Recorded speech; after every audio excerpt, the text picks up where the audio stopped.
અમદાવાદના મકરબા પાસે સિગ્નેચર બિલ્ડિંગમાં આગ લાગવાની ઘટના પ્રકાશમાં આવી છે। એસજી હાઈવે પર એવિરોન હોટેલ પાસે આ આગ લાગી છે। 3 ફાયર ફાઈટર તાત્કાલિક ધોરણે ઘટના સ્થળ ઉપર આવી પહોંચ્યા છે અને ફાયર બ્રિગેડ દ્વારા આગ પર કાબુ મેળવવાના પ્રયાસ હાથ ધરવામાં આવ્યા છે। સંદેશ ન્યૂઝના એક્સક્લુઝિવ દ્રશ્યો આપ જોઈ શકો છો। આ જે દ્રશ્યો છે અમદાવાદના પોર્ટ ગણાતા એવા મકરબાના છે, જ્યાં ફ્લેટમાં આગ લાગવાની ઘટના પ્રકાશમાં આવી। વધુ માહિતી સાથે સંવાદદાતા મનોજ અગ્રવાલ ફોન લાઈન પર છે। મનોજ, શું કારણ છે, હાલ સ્થિતિ શું છે?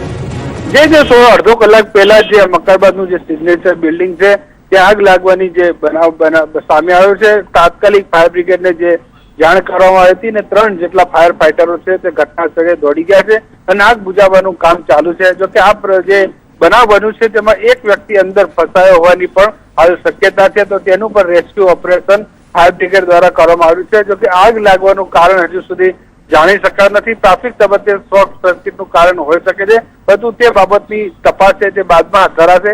હાલ જો કે જે સિગ્નેચર બિલ્ડિંગમાં જે ફસાયેલા લોકો છે તેને સહી સલામત રીતે બહાર કાઢવાની અને આગને બુઝાવવાની કામગીરી ફાયર બ્રિગેડ દ્વારા ચાલુ છે। બિલકુલ મનોજ, કોઈ જાનહાનિનો અહેવાલ? જાનહાનિ હજુ થઈ નથી, કારણ કે એકમાત્ર વ્યક્તિ જે ફસાયો હોવાની જે પ્રાથમિક માહિતી છે તો તેને પણ સહી સલામત રીતે બહાર ખસેડવાના પ્રયાસો હાલ ચાલુ છે।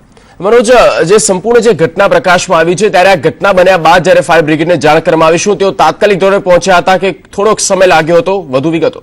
ના, જે રીતે શરૂઆતમાં જ આગ લાગવાની હતી, ધુમાડા જે મોટી માત્રામાં બહાર નીકળ્યા હતા અને તરત જ ફાયર બ્રિગેડને જાણ કરાઈ હતી। જોકે અત્યારે સવારનો બનાવ હોવાથી ટ્રાફિક પણ ઓછો છે, જેને કારણે ફાયર બ્રિગેડને પણ સમયસર ઘટના સ્થળે પહોંચવાની એકદમ સગવડ પડી હતી અને તાત્કાલિક 3 જેટલા ફાયર ફાઈટરો જે ધસી ગયા હતા ઘટના સ્થળે અને તાત્કાલિક આગ બુઝાવવાની કામગીરી તેમણે શરૂ પણ કરી દીધી છે। જોકે વાત એ છે કે જે સવારે બિલ્ડિંગમાં જે કામકાજ જે લોકોનું જે અવરજવર અને રોજગાર ધંધાનું જે ચાલુ થયું હતું તેને કારણે કોઈ મોટી જાનહાનિ થઈ નથી અને માત્ર એક વ્યક્તિ જે ફસાયાની માહિતી છે તો તેને પણ ફાયર બ્રિગેડે સહી સલામત બહાર કાઢવાની કામગીરી હાથ ધરી છે।